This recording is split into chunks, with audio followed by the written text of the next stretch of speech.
अभी थोड़ी देर पहले अमित शाह की दिल्ली पुलिस ने 1000 पन्ने की एक चार्जशीट दायर करी है यौन शोषण के गंभीर आरोपों में घिरे हुए ब्रजभूषण शरण सिंह के खिलाफ। भाजपा के बाहुबली नेता, रेसलिंग फेडरेशन के चीफ, भारतीय जनता पार्टी के सांसद अमित शाह की आंखों के तारे।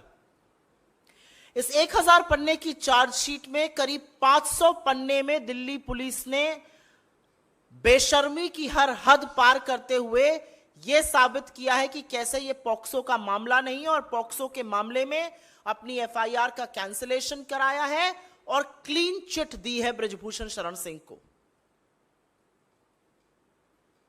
मैं आपके सामने एक बात रखती हूं और यह फैसला देश की जनता करेगी। एक अवयस्क लड़की इतने बड़े आदमी के खिलाफ पॉक्सो की शिकायत दर्ज करती है, यौन शोषण का आरोप लगाती है और फिर सारा तंत्र, सारी पुलिस, इस देश की सत्ता, इस देश की सरकार, सरकार के मंत्री, सरकार के सांसद मिलकर एक तरफ उस लड़की के खिलाफ खड़े हो जाते हैं और संरक्षण ब्रजभूषण शरण सिंह को दिया जाता है और उस लड़की को गलत साबित करने पर लोग तुल जाते हैं। सारा तंत्र एक तरफ है और उसके बाद उसके पिता के हवाले से वो बयान वापस ले लिया जाता है। यह देश की जनता तय करे कि क्या प्रभाव के तहत यह किया गया, क्या सत्ता का दुरुपयोग किया गया, क्या सारा तंत्र एक आदमी को बचा रहा था। क्योंकि अब एक बात साफ है, भारतीय जनता पार्टी का जो नारा है बेटी बचाओ बेटी पढ़ाओ, वो है बेटी डराओ और ब्रजभूषण बचाओ। पूरी तरह से यह बात साफ तौर से अंकित हो चुकी है। मैं आपसे पूछना चाहती हूं, पॉक्सो का जब गंभीर आरोप किसी के खिलाफ लगता है तो तुरंत कार्रवाई की मांग होती है और वो कार्रवाई होती है तुरंत हिरासत में लिया जाए। 45 दिन तक ब्रजभूषण शरण सिंह से पूछताछ तक नहीं करती Delhi police. Delhi police FIR तब दर्ज करती है जब सुप्रीम कोर्ट हस्तक्षेप करता है। दिल्ली पुलिस हिरासत में नहीं लेती, पूछताछ नहीं करती। एक बाहुबली व्यक्ति है, इसको आजाद घूमने और छोड़ दिया जाता है कि ये जाए और किसी भी विटनेस को टैंपर करे, किसी भी विक्टिम को डराए। कोई पूछताछ नहीं है। ये मीडिया में इंटरव्यू देके मेडल को 15-15 रुपए का बताते हैं। ये मीडिया में इंटरव्यू देके गुड टच और बैड टच की बातें करते हैं। ये अपनी शक्ति का प्रदर्शन रैलियों में करते हैं, लेकिन दिल्ली पुलिस 45 दिन तक आरोपी से, और इतने गंभीर आरोपी से, पूछताछ नहीं करती। आपसे मैं पूछती हूं, एक अवयस्क लड़की एक तरफ और पूरा तंत्र एक तरफ, क्या वो लड़ सकती है? क्या वो अपनी व्यथा को बता सकती है? मैं आपसे पूछना चाहती हूं, आपके घर में भी बेटियां हैं, आपके घर में भी बहनें हैं, पूरा तंत्र जुटा हुआ था। आज चार्जशीट फाइल होती है, लेकिन खेलकूद के मंत्री ने तो पहले ही भविष्यवाणी कर दी थी कि 15 तारीख तक चार्जशीट फाइल हो जाएगी। क्यों? उनको कैसे पता था? यह चार्जशीट दिल्ली पुलिस ने लिखी है या इस चार्जशीट को लिखने का काम भाजपा के कार्यालय में किया गया है? और कौन है दूसरी तरफ? इस देश की वो बेटियां जिन्होंने आपका मान बढ़ाया, जिनके साथ फोटो खिंचाते वक्त थकते नहीं थे मोदी जी, जिनको अपने घर की महिला लड़कियां बताते थे। 50 दिन से ऊपर हो गया, एक शब्द इस देश के प्रधानमंत्री से नहीं फूटा। यह अलग बात है कि उन बेटियों का अपमान, उन बेटियों के चरित्र पर सवाल उठाने का काम भाजपा के लोगों ने, इनके इकोसिस्टम ने किया और मोदी जी चुप रहे और मोदी जी संरक्षण देते रहे। लेकिन यह पहली बार नहीं हुआ है और यह अंतिम बार भी नहीं होगा। भारतीय जनता पार्टी हर बार संरक्षण आरोपी को, बलात्कारी को, जो यौन शोषण करता है, उसी को देती है।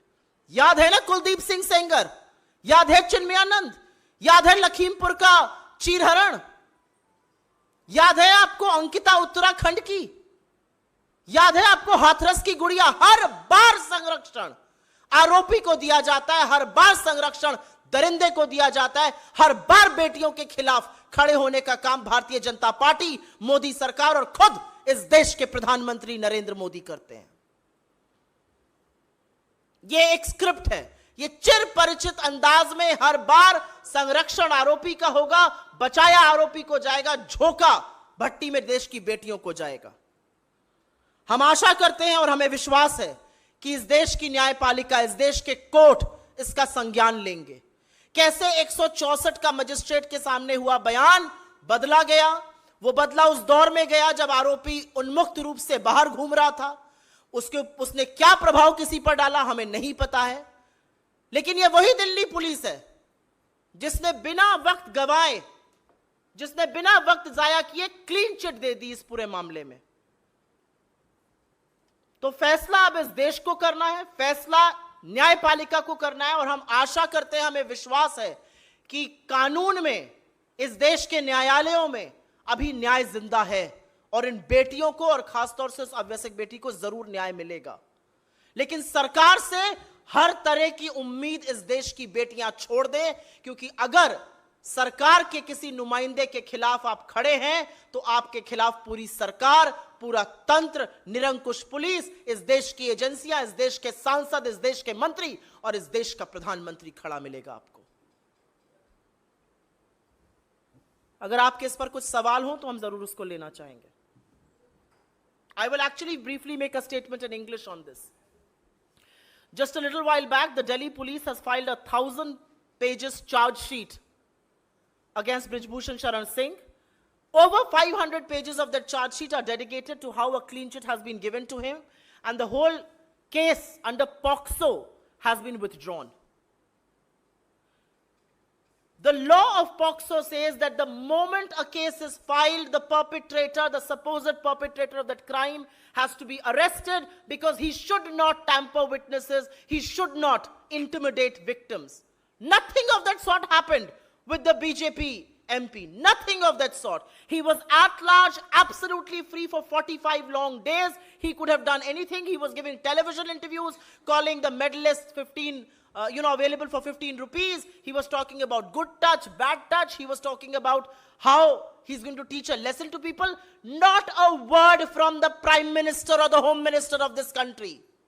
The same Delhi police that took a month to file an FIR in the first place and had to do so after the Supreme Court's intervention was very quick to give a clean chit. But the reality is that when you have a man as strong and as powerful as Brijbhushan Sharan Singh, and the entire government, the entire system, the agencies, the police, the MPs, the ministers, all standing with him, what chance does a minor girl have to seek justice? That's the question people of this country and all of you should answer today.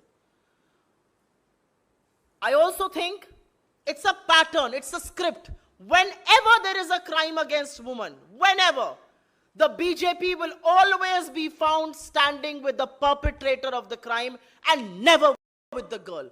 You begin with Kuldeep Singh Sengar, you go Hathras, you go wherever. A woman means she's alone, because the government, Modi, is solidly the perpetrator of the crime, and this is no exception either. But we do hope that the courts in this country are going to take cognizance of this matter. The courts of this country will take cognizance of the matter that for 45 long days, the MP was not questioned once. The courts will take cognizance of the fact that the magistrate statement changed twice. Under what circumstances, the courts will look into this. The courts will take cognizance of the fact that India's most decorated athletes were brutally beaten up by the same Delhi police, intimidated, dragged on the streets of Delhi, and the government kept absolutely quiet. That's the reality of this case. The Delhi police, along with its Master-in-Chief Amit Shah, stand exposed. But today I hate to say that the man who stands exposed completely before this country is India's elected Prime Minister, Narendra Modi, for his complicity, for his silence, and for the patronage he offers to perpetrators of crime.